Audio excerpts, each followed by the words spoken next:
वरदान लुटाने वाले, सद्ज्ञान सुनाने वाले, वरदान लुटाने वाले, सद्ज्ञान सुनाने वाले, आठों ही प्रहर मेरे तेरे ध्यान में लग जाए, वरदान लुटाने वाले, सद्ज्ञान सुनाने वाले।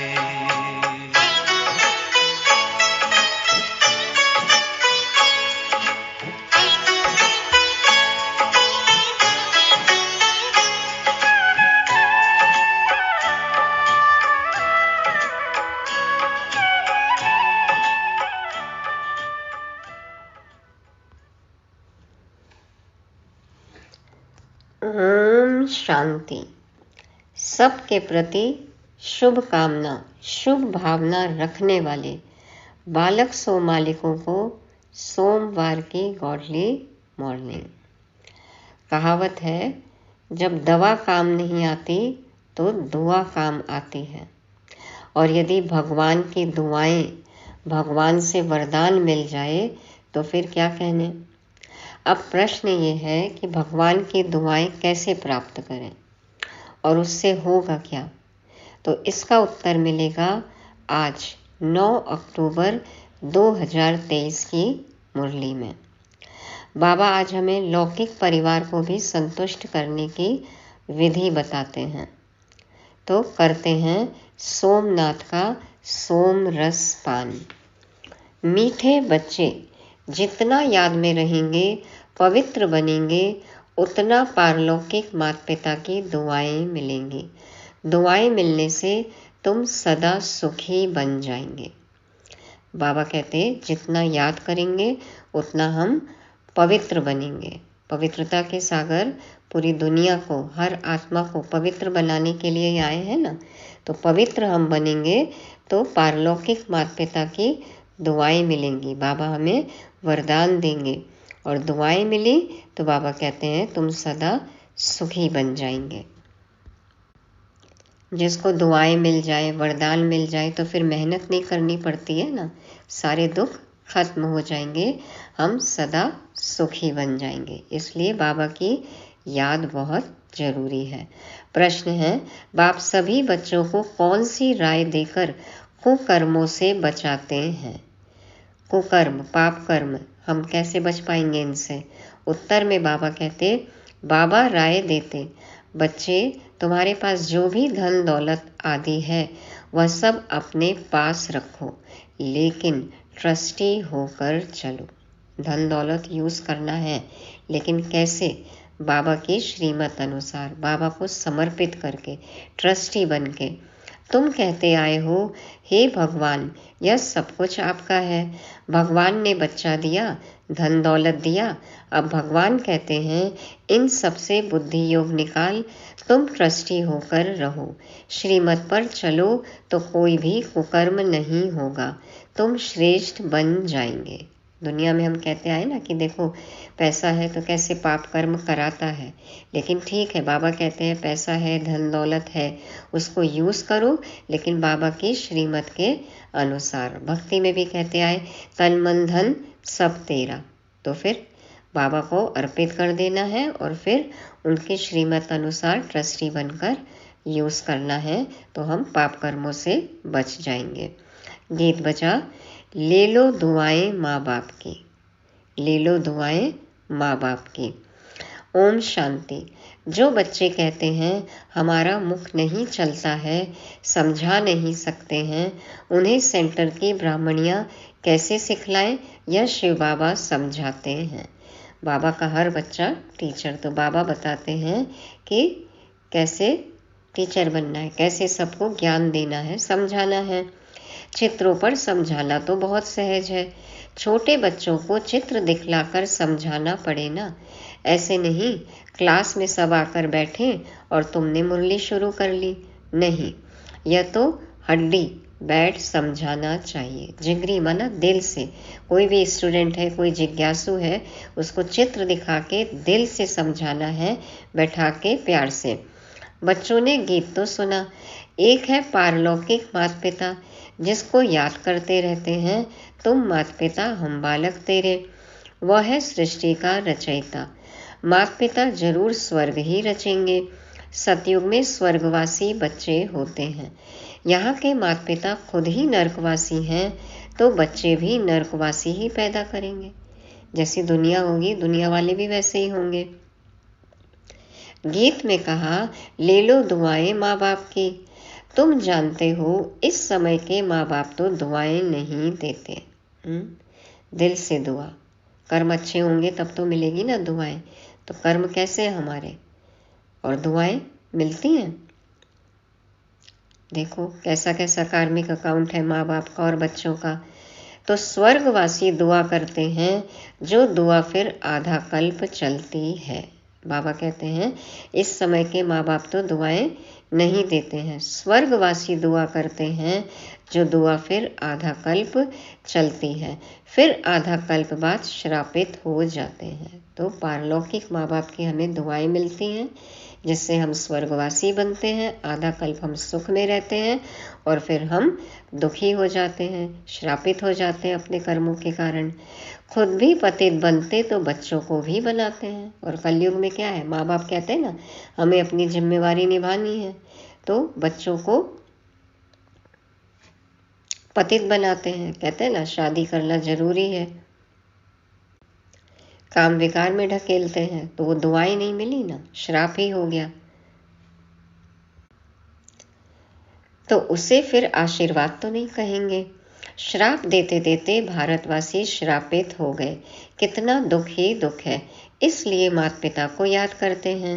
अभी वह माता पिता दुआएं कर रहे हैं, पढ़ाकर पतित से पावन बना रहे हैं। यहाँ है आसुरी संप्रदाय, रावण राज्य, वहाँ है दैवी संप्रदाय, राम राज्य। रावण का जन्म भी भारत में है। शिव बाबा जिसको राम कहते हैं, उनका जन्म भी भारत में है। देखो दैवी संप्रदाय भी भारत में और आसुरी संप्रदाय भी भारत में, राम भी भारत में, रावण भी भारत में। तुम जब वाम मार्ग में जाते हो तो भारत में रावण राज्य शुरू होता है, तो भारत को ही राम परमपिता परमात्मा आकर पतित से पावन बनाते हैं। रावण आते हैं तो मनुष्य पतित बनते हैं। गाते भी हैं, राम गयो रावण गयो, जिनका बहु परिवार है। जाना तो सबको है, आसुरी संप्रदाय कितना बड़ा है वो भी जाएंगे। राम का छोटा सा परिवार है, ईश्वरीय कुल भी कितना छोटा सा है ना, तो जाएंगे तो सभी। राम का परिवार तो बहुत छोटा है, देखो बाबा के बच्चे कितने कम हैं। और सब धर्म खत्म हो जाते हैं, सबका विनाश हो जाता है, बाकी तुम देवी देवताएं रहेंगे। तुम अभी जो ब्राह्मण बने हो वही ट्रांसफर होंगे सतयुग में। तो अब तुमको माँ बाप की दुआएं मिल रही हैं, माँ बाप तुमको स्वर्ग का मालिक बनाते हैं, वहाँ तो सुख ही सुख है। इस समय कलयुग में है दुख, सभी धर्म दुखी हैं। कौन से धर्म में अभी सुख का अनुभव हो रहा है? हो रहा है, देखो हर एक धर्म की आत्मा जो है अभी दुखी है। अभी कलयुग के बाद फिर सतयुग होना है। कलयुग में कितने ढेर मनुष्य हैं, सतयुग में तो इतने मनुष्य नहीं होंगे। जितने ब्राह्मण होंगे वही फिर वहाँ देवता बनेंगे, वह भी त्रेता तक वृद्धि को पाते रहेंगे। कहते हैं क्राइस्ट से 3000 वर्ष पहले सतयुग था, बिफोर क्राइस्ट और आफ्टर क्राइस्ट। BC बोलते हैं ना, बिफोर क्राइस्ट, AD बोलते हैं, एनो डोमिनी। तो बाबा कहते हैं बिफोर क्राइस्ट और आफ्टर क्राइस्ट। सतयुग में तो एक ही धर्म, एक ही राज्य है। वहाँ मनुष्य भी थोड़े होंगे, सिर्फ भारत होगा और कोई धर्म नहीं होगा। सिर्फ सूर्यवंशी ही होंगे, चंद्रवंशी भी नहीं होंगे। सूर्यवंशी को भगवान भगवती कह सकते हैं क्योंकि वे संपूर्ण हैं। तो भगवान द्वारा श्रीमत लेके वो भाग्यवान आत्माएं, देखो भगवान जैसे बने, हाँ, नेक्स्ट टू गॉड, संपूर्ण, परफेक्ट, 16 कला संपूर्ण बने। तुम बच्चे जानते हो पतित पावन तो एक परमपिता परमात्मा ही है। फिर बाबा ने चक्र के चित्र की तरफ इशारा किया। देखो बाप ऊपर में बैठे हैं, यह ब्रह्मा द्वारा स्थापना करा रहे हैं। अभी तुम पढ़ रहे हो, जब इन देवताओं का राज्य रहता है तब और कोई धर्म नहीं रहता है। फिर आधा कल्प बाद वृद्धि होती जाती है, ऊपर से आत्माएं आती जाती हैं, वर्ण बदलते जाते हैं, जीव आत्माएं बढ़ती जाती हैं। सतयुग में होंगे 9 लाख, फिर करोड़ होंगे, फिर वृद्धि को पाते जाएंगे। तो 9 लाख से 2 करोड़ और फिर 2 करोड़ से त्रेता एंड तक 33 करोड़। तो सतयुग में भारत श्रेष्ठाचारी था, अभी भ्रष्टाचारी है। ऐसे नहीं, सब धर्म वाले श्रेष्ठाचारी बन जाएंगे। कितने ढेर मनुष्य हैं, यहाँ भी भ्रष्टाचारी से श्रेष्ठाचारी बनने में कितनी मेहनत लगती है। घड़ी घड़ी श्रेष्ठाचारी बनते बनते फिर विकार में जाए भ्रष्टाचारी बन पड़ते हैं। बाप कहते हैं मैं आया हूँ तुमको काले से गोरा बनाने, तुम घड़ी घड़ी फिर गिर पड़ते हो। बाबा हमें देखो साफ सुथरा बनाते हैं, काले से गोरा बनाते हैं और हम फिर गिर जाते हैं, फिर पतित बन जाते हैं। बेहद का बाप तो सीधी बात बतलाते हैं, कहते हैं यह क्या कुल कलंकित बनते हो, काला मुंह करते हो। बाबा का बनने के बाद में भी और पवित्रता के सागर से मिलने के बाद में भी पतित बन जाते हैं। तो बाबा कहते हैं फिर क्यों काला मुंह करते हो, क्या तुम गोरा नहीं बनेंगे? फेयर एंड लवली बनना है ना, गोरा बनना है, पवित्र बनना है। तुम आधा कल्प श्रेष्ठ थे, फिर कलाएं कम होती जाती हैं। कलयुग अंत में तो कलाएं एकदम पूरी खत्म हो जाती हैं। सतयुग में सिर्फ एक ही भारत था, अभी तो सब धर्म हैं। कितने धर्म हैं, देखो कितने मठ पंथ। बाप आकर फिर सतयुगी श्रेष्ठ सृष्टि स्थापन करते हैं। तुमको भी श्रेष्ठाचारी बनना चाहिए। श्रेष्ठाचारी कौन आकर बनाते हैं? श्रेष्ठ आचरण हमें कौन सिखाते हैं? बाप है ही गरीब निवास, पैसे की बात नहीं है, गरीब निवास। जो चरित्र से पतित हो गए ना, देखो बाबा उनको पावन बनाते हैं सबको। तो गरीब निवास बाबा उस अर्थ में है, पैसे की बात नहीं है, स्थूल धन की बात नहीं है, वो तो मिलता ही है हमें। बेहद के बाप के पास श्रेष्ठ बनने आते हैं तो भी लोग कहते हैं तुम यहाँ क्यों जाते हो? पता है अच्छी शिक्षा मिल रही है, चरित्र में परिवर्तन आ रहा है, व्यवहार में परिवर्तन आ रहा है, लेकिन लोगों को वो भी नहीं पसंद आता है। कहते हैं यहाँ क्यों जाते हो? ज्ञान सुनाएंगे, बताएंगे तो कहेंगे हाँ बातें तो अच्छी हैं, लेकिन जाओ मत ब्रह्मा कुमारी के पास। देखो कैसा विरोधाभास है, कितने विघ्न डालते हैं।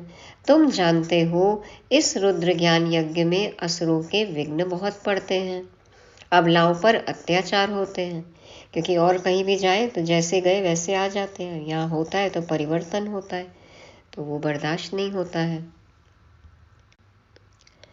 कोई फिर स्त्रियां भी बहुत तंग करती हैं, युगल है कोई तो किसी के पति है ज्ञान में, कोई पत्नी ज्ञान में है, तो फिर एक दूसरे को तंग करते हैं, विकार के लिए शादी करते हैं। अब बाप काम चिता से उतार ज्ञान चिता पर बिठाते हैं। जन्म जन्मांतर का कॉन्ट्रैक्ट है, कर ले, ये कॉन्ट्रैक्ट करना चाहिए। 21 जन्मों का कॉन्ट्रैक्ट है।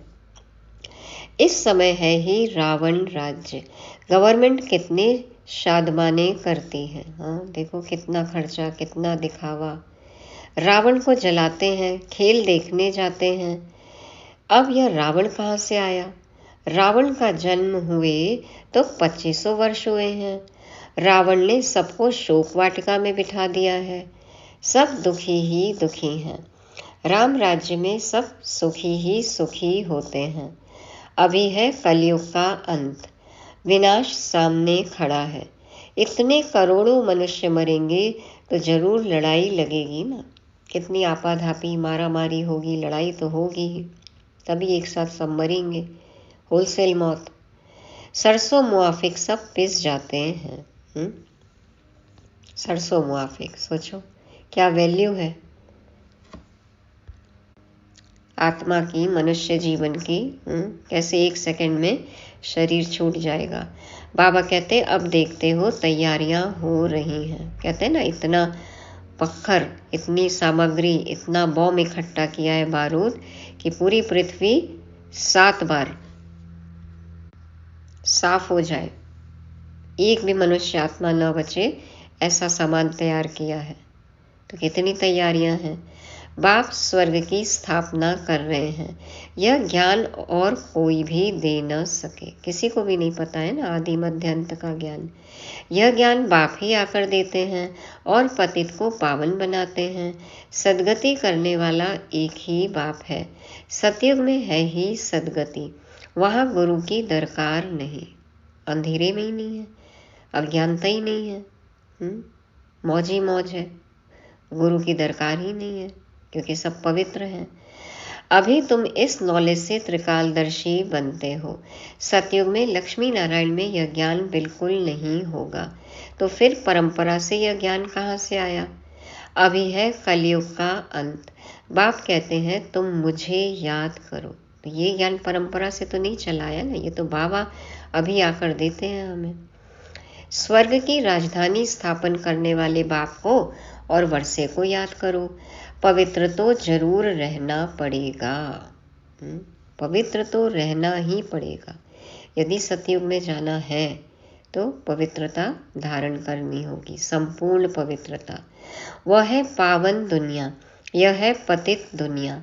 पावन दुनिया में कंस, जरासंधि, हिरण्यकश्यप आदि होते नहीं, कोई भी विलेन नहीं, नेगेटिव कैरेक्टर नहीं। कलयुग की बातों को सतयुग में ले गए हैं। कहानी कैसी बता दी, असुरों और देवताओं को एक साथ बता दिया। शिव बाबा आए हैं कलयुग के अंत में। आज शिव बाबा आए हैं, कल श्री कृष्ण आएगा। तो शिव बाबा और श्री कृष्ण के पाठ को मिला दिया है। यदि देखा जाए तो हुआ क्या है, शिव बाबा और श्री कृष्ण के पाठ को मिला दिया है। क्यों ऐसा हुआ? क्योंकि आत्मा वही ना जिसमें शिव बाबा आते हैं, ब्रह्मा तन में, लेकिन आत्मा वही है, श्री कृष्ण बनती है। तो शिव भगवान उवाच, उन द्वारा पढ़कर श्री कृष्ण की आत्मा यह पद पाती है। उन्होंने फिर भूल से गीता में श्री कृष्ण का नाम डाल दिया है। यह भूल फिर भी होगी, पता चल गई भूल, लेकिन फिर भी होगी ये भूल। मनुष्य भ्रष्टाचारी बने तब तो बाप आकर श्रेष्ठाचारी बनाए। श्रेष्ठाचारी ही 84 जन्म पूरे कर भ्रष्टाचारी बनते हैं। इस चक्र पर समझाना तो बहुत सहज है, झाड़ में भी दिखाया हुआ है। नीचे तुम राजयोग की तपस्या कर रहे हो, ऊपर लक्ष्मी नारायण का राज्य खड़ा है। झाड़ के चित्र में दिखाया है ना कि नीचे तपस्या कर रहे हैं राजयोगी और ऊपर लक्ष्मी नारायण का राज्य खड़ा है। सतयुग दिखाते हैं। अभी तुम थुर में बैठे हो, फाउंडेशन लग रहा है। अभी कहाँ है? जड़ में है, तने में है ना, फाउंडेशन लग रहा है। तुम जानते हो फिर सूर्यवंशी कुल जाएंगे, बैकुंठ में जाएंगे। राम राज्य को बैकुंठ नहीं कहा जाता, बैकुंठ श्री कृष्ण के राज्य को कहा जाता है। राम राज्य कब है? राम के द्वारा स्थापन किया हुआ राज्य है सतयुग त्रेता, लेकिन राज्य कौन करते हैं? श्री कृष्ण राज्य करते हैं ना, नारायण राज्य करते हैं। तो बाबा कहते हैं राम राज्य को बैकुंठ नहीं कहा जाता, बैकुंठ श्री कृष्ण के राज्य को कहा जाता है। अभी तो तुम्हारे पास बहुत आएंगे, एग्जीबिशन आदि में तुम्हारा नाम बाला होगा। एक दो को देखकर वृद्धि को पाएंगे। बाप आकर यह सब बातें समझाते हैं। चित्रों पर किसको समझाना बहुत सहज है। सत्युग की स्थापना भगवान ही आकर करते हैं और आते हैं पतित दुनिया में, सावरे से गोरा बनाते हैं। तुम श्री कृष्ण की राजधानी की वंशावली भी हो, प्रजा भी हो। रॉयल फैमिली में भी आएंगे और प्रजा में भी आएंगे, साहूकार भी बनेंगे तो प्रजा भी और फैमिली भी। बाप अच्छी रीति समझाते हैं। निराकार शिव बाबा आत्माओं को बैठ समझाते हैं कि आप मुझे याद करो। यह है रूहानी यात्रा। हे आत्माएं, तुम अपने शांति धाम निर्वाण धाम को याद करो तो स्वर्ग का वर्षा मिलेगा। अभी तुम संगम पर बैठे हो। बाप कहते हैं मुझे और अपने वर्षे को याद करो तो तुम यहाँ स्वर्ग में आ जाएंगे। जो जितना याद करेंगे और पवित्र रहेंगे उतना ऊंचा पद मिलेगा। तुमको कितनी बड़ी दुआएं मिल रही हैं। क्या वरदान, क्या आशीर्वाद, क्या दुआएं मिल रही हैं। धनवान भव, पुत्रवान भव, आयुष्मान भव। देवताओं की आयु बहुत बड़ी होती है। साक्षात्कार होता है अभी यह शरीर छोड़ जाकर बच्चा बनना है तो यह अंदर में आना चाहिए। हम आत्मा यह पुराना शरीर छोड़ जाकर गर्भ में निवास करेंगी। अंतमते सुगते। जैसा सोचेंगे शरीर छोड़ते समय, जैसी बुद्धि होगी वैसी गति होगी।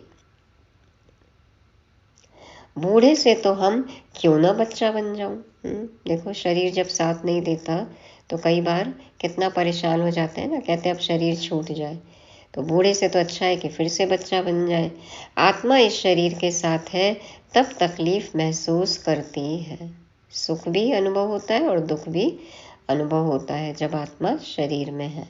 आत्मा शरीर से अलग है तो आत्मा को कोई तकलीफ महसूस नहीं होती है। शरीर से अलग हुआ खलास।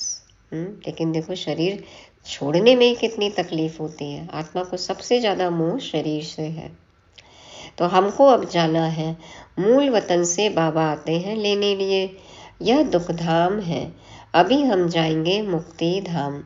बाप कहते हैं सबको मुक्ति धाम ले जाता हूँ। जो भी धर्म वाले हैं सबको मुक्ति धाम जाना है। वह पुरुषार्थ भी मुक्ति में जाने के लिए करते हैं। बाप कहते हैं मुझे याद करो तो मेरे पास आ जाएंगे। बाबा को याद कर भोजन खाओ तो तुमको ताकत मिलेगी। बाबा की याद में बनाना, खाना, खिलाना, हाँ, लेकिन भोग लगाकर। तो बाबा कहते हैं अशरीरी होकर तुम पैदल आबू रोड तक चले आओ, कभी तुमको कुछ भी थकावट नहीं होगी। शरीर थक गया, हम कहते हैं ना कई बार, बाबा कहते हैं अशरीरीपन का अभ्यास करो। कितने भी किलोमीटर चलो, बाबा कहते हैं आबू रोड तक चले आओ, ऊपर पांडव भवन से नीचे आबू रोड तक, माउंट आबू से आबू रोड तक। तो बाबा कहते हैं थकावट नहीं होगी। लगभग 25 किलोमीटर का रास्ता है, तो ट्राई करो। कहीं भी हो, कितने भी किलोमीटर चलो, अशरीरीपन का अभ्यास करके और फिर कोई काम करे, देखो थकावट नहीं होगी। बाबा शुरू में यह प्रैक्टिस कराते थे, लेकर जाते थे ना बाबा घुमाने, पहाड़ों पर भी इधर उधर, तो प्रैक्टिस कराते थे। समझते थे हम आत्मा हैं। बहुत हल्के होकर पैदल चले जाते थे, कुछ भी थकावट नहीं होती थी। शरीर बिगड़ तुम, आत्मा तो सेकंड में बाबा पास पहुंच सकती हो। यहाँ एक शरीर छोड़ा, सेकंड में जाकर लंदन में जन्म लेते हैं। आत्मा जैसे ही शरीर से निकलती है, एक सेकंड में कई बार उसको गर्भ मिल जाता है, जैसे जिसका कार्मिक अकाउंट। कोई भी देश में जा सकते हैं। आत्मा जैसी तीखी और कोई चीज होती नहीं। तो अब बाप कहते हैं बच्चे, हम तुमको लेने लिए आए हैं, अब मुझ बाबा को याद करो।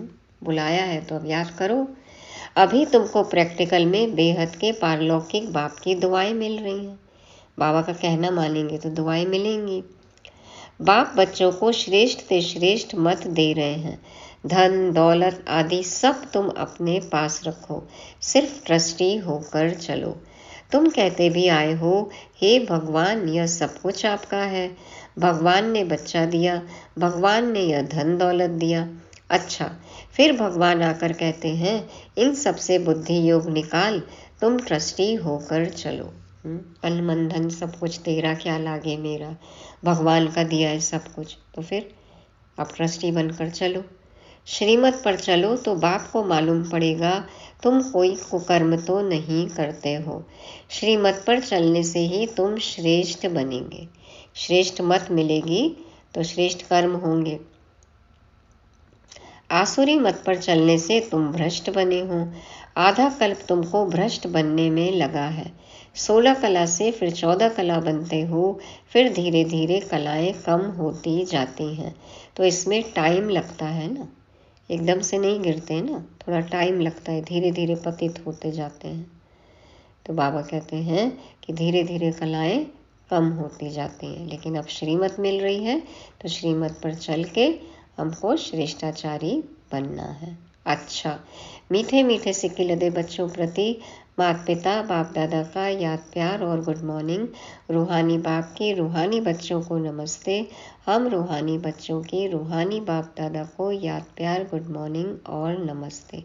शुक्रिया बाबा, शुक्रिया। धारणा के लिए मुख्य सार। पहला पॉइंट, चलते फिरते अशरीरी बनने का अभ्यास करना है। भोजन एक बाप की याद में खाना है। दूसरा, माता पिता की दुआएं लेनी है। ट्रस्टी होकर रहना है। कोई भी कुकर्म नहीं करना है। वरदान है, अनासक्त बन, लौकिक को संतुष्ट करते भी ईश्वरीय कमाई जमा करने वाले राजयुक्त भव। अनासक्त बन, लौकिक को संतुष्ट करते भी ईश्वरीय कमाई जमा करने वाले राजयुक्त भव। अपनी सभी जिम्मेवारियां निभानी है, लौकिक जिम्मेवारियां, लेकिन साथ ही साथ ईश्वरीय कमाई भी करनी है। तो बाप दादा कहते हैं कई बच्चे लौकिक कार्य, लौकिक प्रवृत्ति, लौकिक संबंध संपर्क निभाते हुए अपनी विशाल बुद्धि से सबको संतुष्ट भी करते और ईश्वरीय कमाई का राज जानते हुए विशेष हिस्सा भी निकाल लेते। जो जिम्मेवारी है वो भी निभानी है, अपना धन सफल भी करना है, आगे के लिए इंश्योर करना है ना। ऐसे एक नामी और इकोनॉमी वाले अनासक्त बच्चे हैं जो सर्व खजाने, समय, शक्तियाँ और स्थूल धन को लौकिक से इकोनॉमी कर अलौकिक कार्य में फ्राक दिली से लगाते हैं।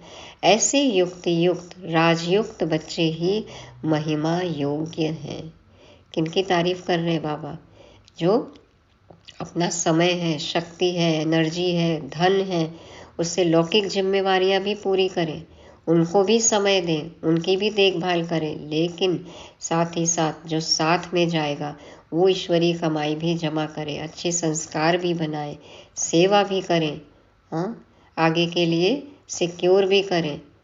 तो जो इस तरह से मैनेज कर पाते हैं, बाबा कहते हैं वो गायन योग्य, महिमा योग्य है, क्योंकि उन्हें पता है साथ क्या जाने वाला है।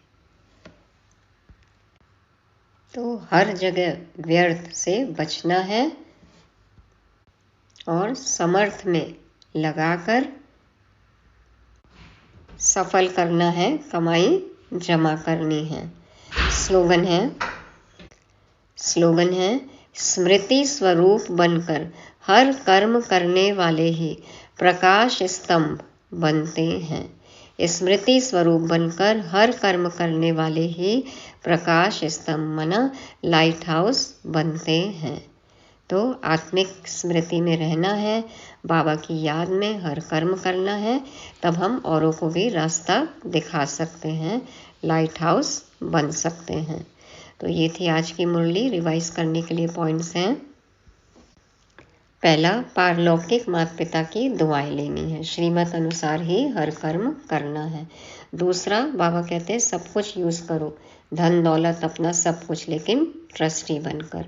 तीसरा, अशरीरीपन का अभ्यास करना है। और चौथा, एक नामी और इकोनॉमी।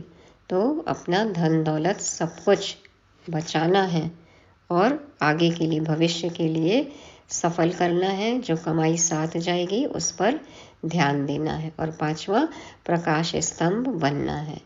तो आत्म और परमात्मा स्मृति सदा बनी रहे। ओम शांति।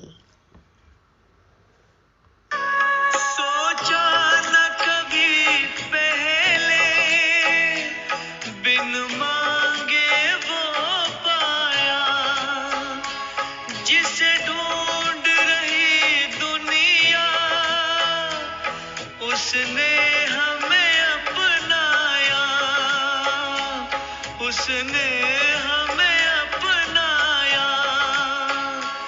कोई पूछे कौन मिला, मुख कैसे बतलाए। वरदान लुटाने वाले, सद्ज्ञान सुनाने वाले।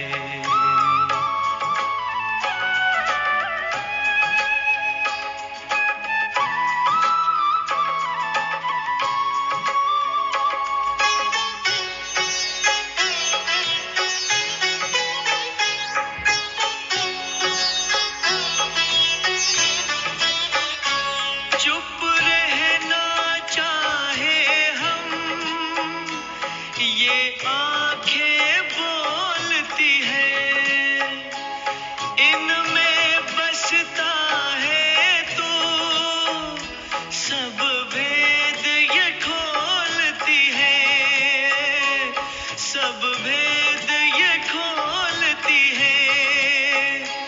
चेहरे की ये मुस्कान तेरा पता बता जाए। वरदान लुटाने वाले, सद्ज्ञान सुना